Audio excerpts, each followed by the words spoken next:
Ready? Okay, let's do it. All right, let's do this. Good afternoon. I'm Michael Strasburger, and I am here with Christi Graham. This is our Around the Planet newsletter interview series. As I've said, each time we've done this, my goal, marketing team's goal, and Planet's goal with these videos is that we can get to know one another. It is often the situation where when we're in our departments, in marketing, it's very, it's in the marketing bubble with accounting, sales, whatever. We're all in our bubbles. And the goal with this is that Christi's going to allow us to step inside the BDC bubble and get to know about what they do. So this is Christi Graham. I'm really excited. Christi. Hello. Hello, you're doing great. Tell me and Planet a little bit about the professional journey that led you to be the manager of the BDC. Oh, it's kind of interesting. So when I first got here, I was hired to do auto alert, which I don't know if anyone knows. They probably don't know. So what is it? It was in the BDC, and it was more on the BDC sales side of it when we had BDC sales. And what it was is I called leads, and I would say, did you know that if you traded your car in today, you could have the same payment on a brand new car? So these are people that were in our database and already owned a car, and you were kind of helping them understand their equity and pull ahead. Pull ahead. Got it. Yes. So I did that for about a year. When, what year did you start? 2014. Okay, yeah, you've been here a minute. Yeah. Cool. So then they decided to cut that program. So I was kind of like, what are we going to do now? Sure. Well, Ruby and Linnell, who used to work here, were like, we need help in service really bad. So I went over and helped in service. I got trained. And then they were like, you know what? You're really good in this position. We're just going to keep you here. So cool. I was in. So that was around 2016 you moved into the service side? Probably like 15. Okay. Because it was about a year after. Okay. And then I stayed in BDC service for the rest of my time. And then when Linnell retired in July, I took over as BDC manager. Cool. Linnell was our first interview. We released it later for her retirement. But I saw that interview. She did great. She is. So you are probably the most, if not the second most tenured person in that department. I don't know when Carol joined. Carol is. I'm the most tenured person. You're the most tenured person. Yeah. There, sure. And you recently, obviously, took the big promotion. And Linnell, as you said, was there. She was here for a while, as we recall from the interview. Pretty big shoes to fill, if I can say so. Yes, I would say that. And I can say, from my opinion and from what I see, I think you're doing excellent. Well, thank you. You're starting, building a department. So talk to me. I'm so tempted to get into BDC, so I'll probably come back to your personal life. BDC is going through a rebrand. Yes. And a lot of people probably don't know this. I don't think it's been official, but it's semi-official. You're going to be the CCC, Customer Care Center. Yes. What is the culture and the identity, if you want to say, that you're trying to set up as your team, as the Customer Care Center BDC? What is it you're trying to achieve with your people? I'd say our main goal is, I like the way Christian Storm would, he used to call us the first impression department. I do remember that, yeah.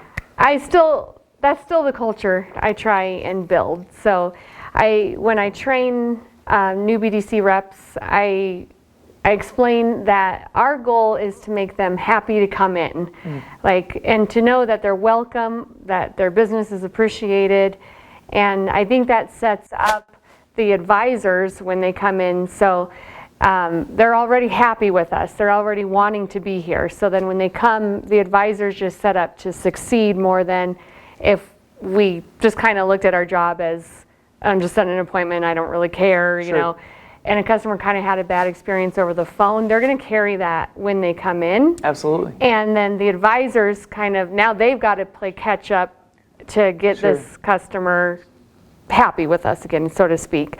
So I think it goes into surveys as well.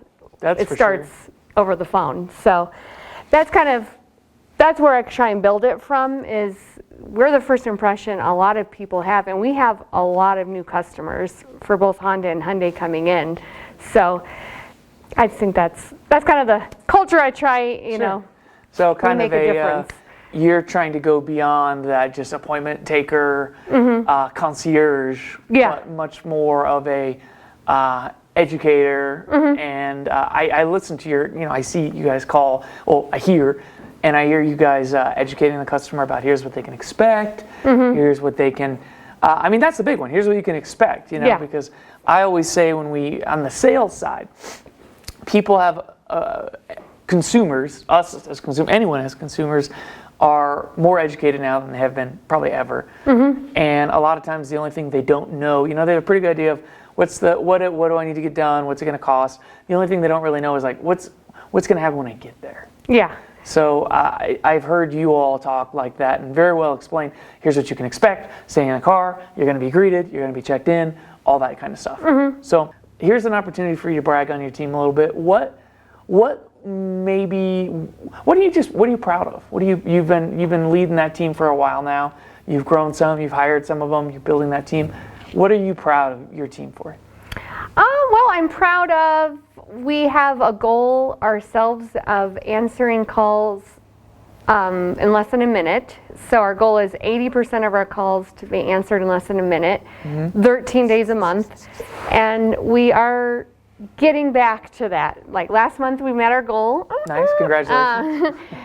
This month we're at 9 days already, so we're getting halfway close. There. Yeah. More than that, yeah. So proud of that. I'm proud of with how many new people we do have.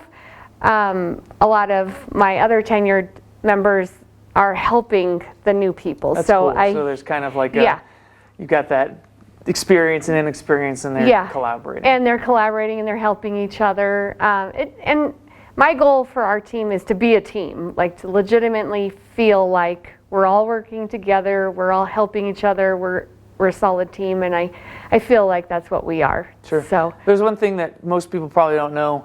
Christi's team, whenever it's somebody's birthday up there, they throw a potluck this Friday. They're throwing a potluck. Thomas is going to, I think, have a birthday. And they really do. They bring food. You guys bring food, drinks, and y'all just get together. And in the midst of the madness, I think it's really special you prioritize that. That half an hour, people can feel seen rather than someone who's just in the crosshairs making calls after calls after calls. You get to actually, have a slice of cake with your coworker and say, otherwise, how you doing? Yeah, otherwise. So that's good. Happy birthday, how you doing? Yeah. I want to know Christi Graham a little bit. So, Christi, I know a few things about you, but without going into too much detail, tell Planet a little bit about Christi Graham outside of work. All right. Well, Christi Graham is a mother. I have two boys. One is 13 and one is 21. They both live at home. My older son goes to college, and my younger son is, in 13. He's a cool 13. Kid. He's in 8th grade. His name is Maximus? It is Maximus Graham. Maximus, not Max. Yeah, that's his full strong name. Cool. And then I am married. I'm a wife. I also do American Taekwondo, which I know you do martial arts. Super proud of. Tell us a little bit about your martial arts. I'm a 3rd degree black belt. So we do traditional, forms. I don't know if it's like a series of moves that you memorize. Is the best way I can explain that. Sparring, do tournaments. I've seen a video of you head kicking someone. Thank you. Yes, I did. Christi can head kick you. Little round kick. And I lead a demo team it's a demonstration team. So it's a group of, right now we have 19, but there are more that just That's a big team. Tried out. So now it's going to be 28. Okay. Yeah. So me and 3 others, my co-leaders, if you will, they're team members that have been on the team since we started, which was also in about 2014. Okay. It takes. I figured it was a while. Yeah, it takes a long time to get your ranks. So, that's when I started the demo team. Oh, okay. I started karate back when I was probably like 11 or 12. So You're a lifer. I am. That's awesome. And so, anyway, the demonstration team, we choreograph, we handpick who we have, and we use their skills to choose where they're going to be in the performance, and then we choreograph to a song. Cool. So it's me, and then I have a 13-year-old who helps me. She's really, really good. And then I have a 17-year-old and a 20-year-old who help me. And they've been on my team since the beginning, so I've enlisted them. Yeah. That's awesome. And I know this, but I imagine a lot of people don't know this. Christi is a veteran. I am, yes. So thank you for your service. Thank you. Would you mind sharing? I think I know, but I'll get it wrong. So would you mind telling me and us a little bit about your military experience? Sure. I joined the Army when I was 18 because I was like, I don't know what I'm going to do with my life. I know, I'll join the Army. Joined when I was 18, but technically started when I was 19. Okay. And I went to basic training in Fort Jackson, South Carolina. I did my AIT, which is like your job training. Okay. In Fort Lee, Virginia, and then my permanent party in Fort Hood, Texas. Cool. So, and I was a 92 Golf, which is a cook.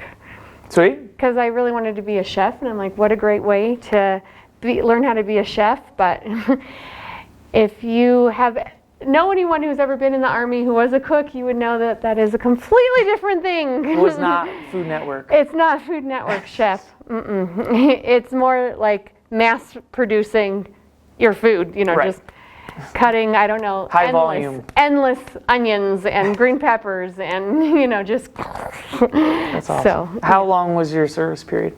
It was only about 2 years because I met my husband, we got married. Got pregnant with my older son, and I decided I would rather be a mother and have time with my son than continue that. So that's awesome. Last thing, Christi, because I think we've gotten to know you a little bit, gotten to know the department a little bit. One thing I always try to ask, is there a way that playing it can help the CCC be excellent? And a lot of times there's no answer, but I'm always looking for, is there a little thing we can do to just help you guys be successful? Communication is our big thing. Okay, give me a little more. Obviously we're not looking to point any fingers or anything like that, but in general. Just in general, I always tell my team, we're like, when I hire someone, I tell them we're over communicators. So even in our little department, but in general, just to helping out, like with Erin, who does WEOs, sales and parts. She works with sales, she works with parts. And that's like post-sale accessories? Yes. Is that what that is? Okay. Yeah. And so just knowing, like, did a customer come back and return their car so she doesn't have to call them, or are these parts in, or we work really closely with the service advisors and parts too, we do. So just I would rather over communicate than under communicate. It just makes our job a little easier. So. What's funny is we've asked that question every time. And communication is always the answer. And that's not an indictment on Planet. Small business, big business, that's an area where we can always improve on. And I know, obviously, based on the amount of call volume they're taking, you guys you're in it. You're kind of like a infrastructure department. Yeah. And the better we can be, I guess, sales with WEOs or service. I mean, you and service are the service department. Yeah. So I can tell you this, Christi's a really good human. She's a great person. Thank you. She does great work. They have great attitudes up there. For a bunch of people that are on the phone 8 hours a day, they have a tremendously good attitude up there, and that's compliments to the culture you're building. And Christi, this was awesome. It was nice to get to know you. Thank you for sharing your story. And we hope that this next year you just continue to build success in your department, and that somebody can learn from this. So that's it, Around the Planet. Thank you very much.